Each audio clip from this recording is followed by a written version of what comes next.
What's up, everybody, and welcome back to episode number 3 of the Fat Boy Fight Club podcast. I'm your host, Andre Roy, coming to you from Tempe, Arizona. Man, I'm recording this on a Sunday. You'll probably be listening to this either Sunday or Monday. If you're listening to this on a Monday, I hope you are having a wonderful start to your week.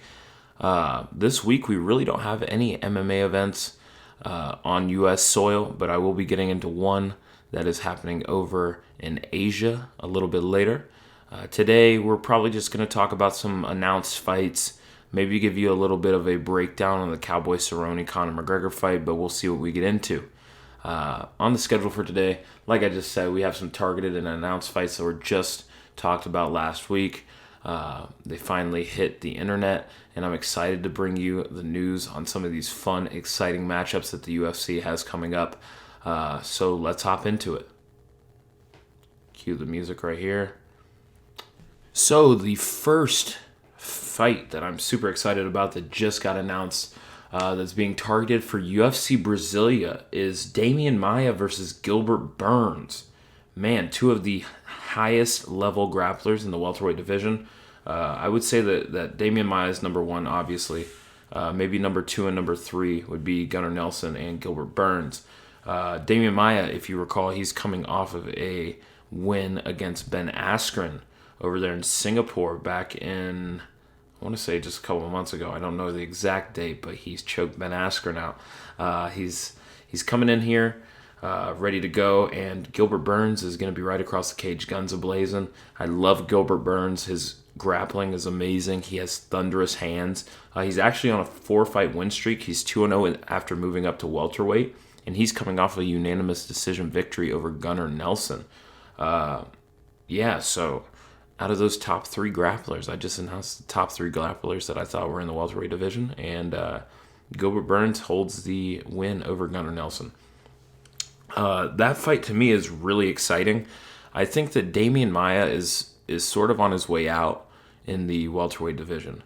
His fight against Ben Askren, of course, anybody striking with Ben Askren is going to look good, but he's just getting older. It's just sort of like Tom Brady playing for the Patriots. You know, Father Time starts creeping up on everybody, and you can't do this forever. I think that Gilbert Burns does have the grappling chops to hang with Demian Maia on the ground. I don't think that he can out-grapple him, but I do think that he won't find himself in any harmful positions. And I think that he could probably land some hands on Demian Maia. That being said, I'm going with Gilbert Burns on this one. Probably by second round TKO. But that's just what I have on that fight. I think that his style, his stand-up's a lot better than Demian Maia's. And I'm pretty sure that he can stop Demian Maia's takedowns. And if he wants it on the feet, he'll keep it on the feet.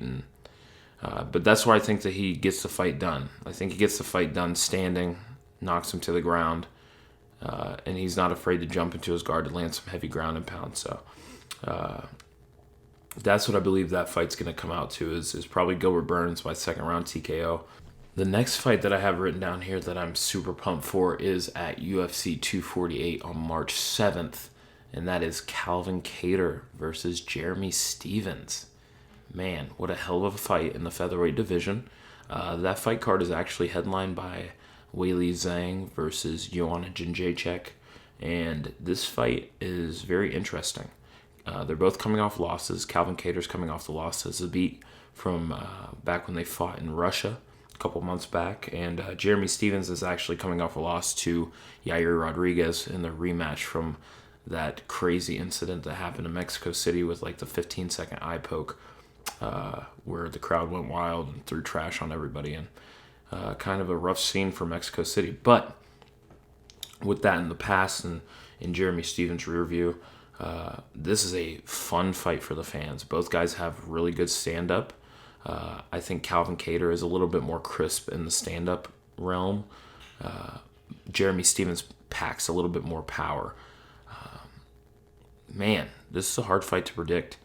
But I feel that Calvin Kattar has the more precise, more crisp boxing skills.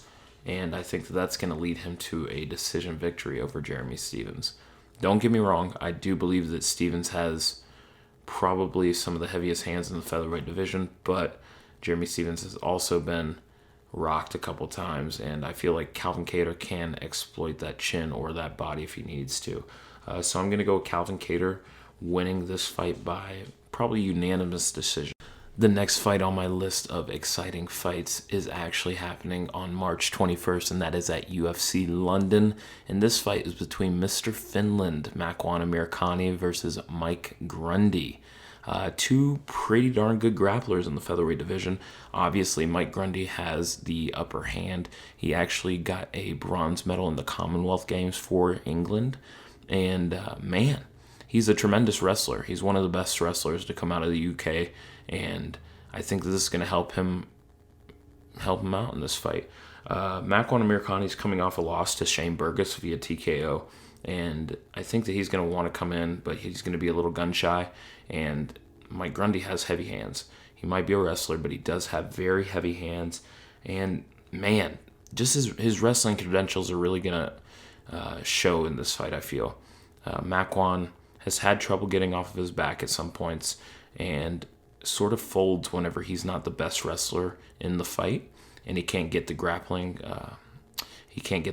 upper hand.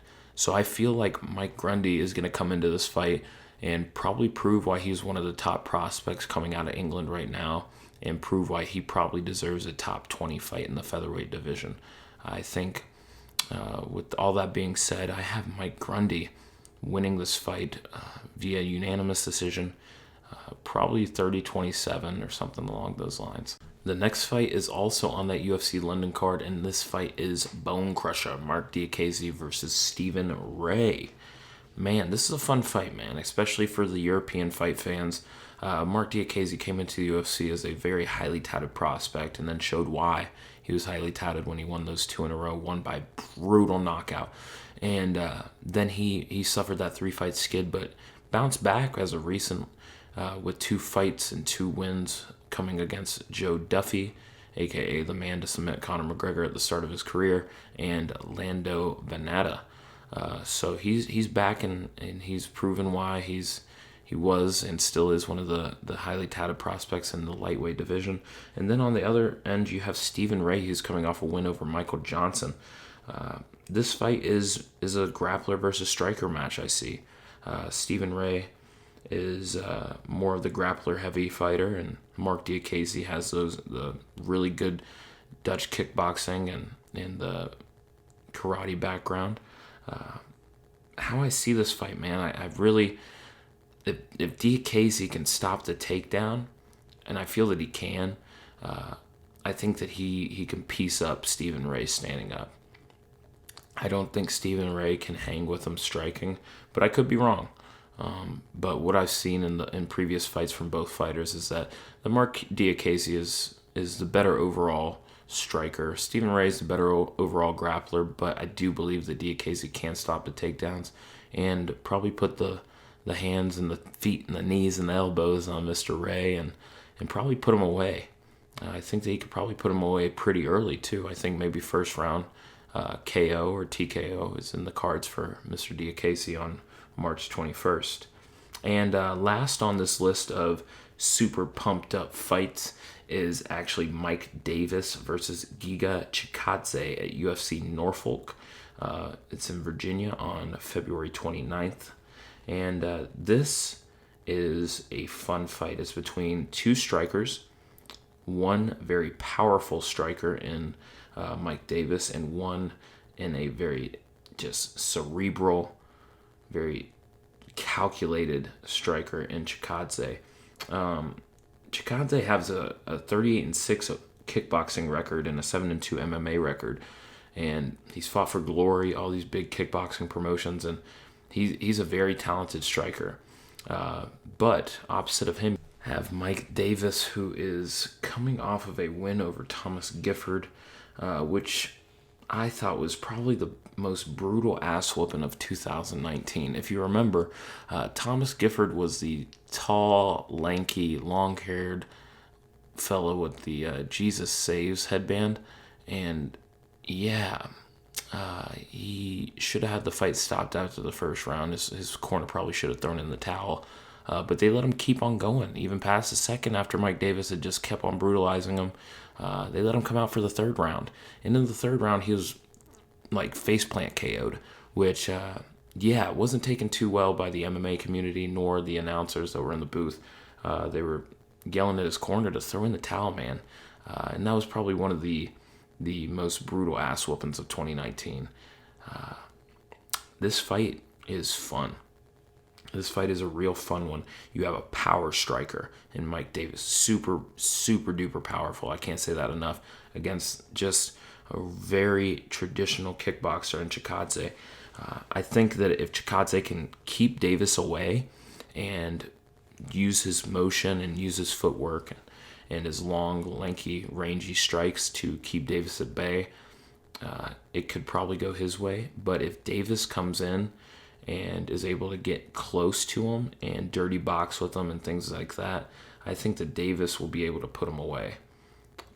But, that's a big but, I do think that Chikage has probably seen fighters like Davis for a good amount of his kickboxing career, so it's not going to be his first rodeo where he is the matador and Davis is the bull.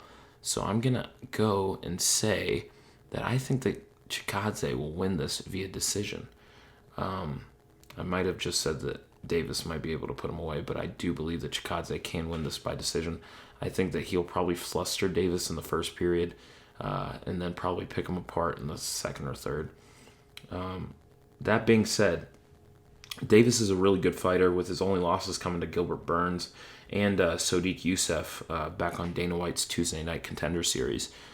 So this fight's sort of like a pick'em fight, but I do feel like Chikage could pull off the decision victory and walk away with it in UFC Norfolk.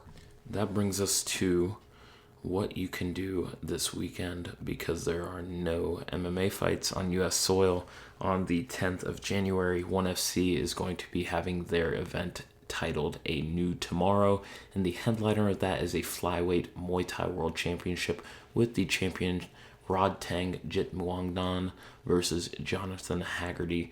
Rodtang is coming out of Thailand. He's a super high-level Muay Thai practitioner versus Great Britain's Jonathan Haggerty. This fight is very fun. If you like Muay Thai, this is the highest level that you can possibly get. And I love ONE FC fight cards, man. They're a stellar promotion, and they know how to put on fights. So if you're interested in some Muay Thai and some good MMA, they actually have MMA fights on that fight card too. You should check that out on January 10th. But 8 days after that fight card, we are going to be in Las Vegas for UFC 246, Cowboy Cerrone versus Conor McGregor. And man, oh man, I cannot tell you how excited I am for that fight. The fight card might not be the best one. I think that they should have padded the fight card a little bit heavier underneath the Cowboy versus McGregor fight.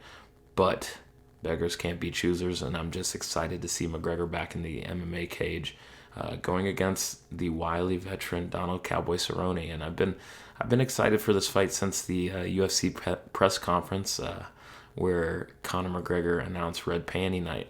So, man, this fight is going to be fun. Probably next episode I'll give you guys my rundown on that. But that is probably all for today for the podcast, man. It's a pretty lull week in the MMA universe, so not too much to talk about except for some really fun targeted and announced fights.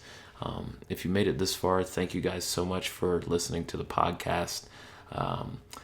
Check out the new video that I posted on our YouTube channel. It is on crockpot buffalo chicken dip. Super easy recipe that you can make for any fight night.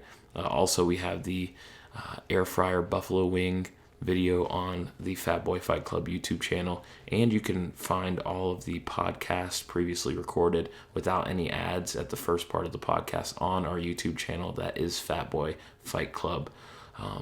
You can also follow us on Instagram at Fat Boy Fight Club. Same thing on Twitter. Don't have a Snapchat, don't have a TikTok, but we do have Instagram, Twitter, and YouTube. So go ahead and check out those videos if you would. Like, share, and subscribe. Tell your mom, tell your dad, tell your grandparents about the podcast, the YouTube channel, and all that good stuff. Thank you guys for tuning in, And until next time, I hope you guys have a wonderful week. And stay up, stay easy. Peace.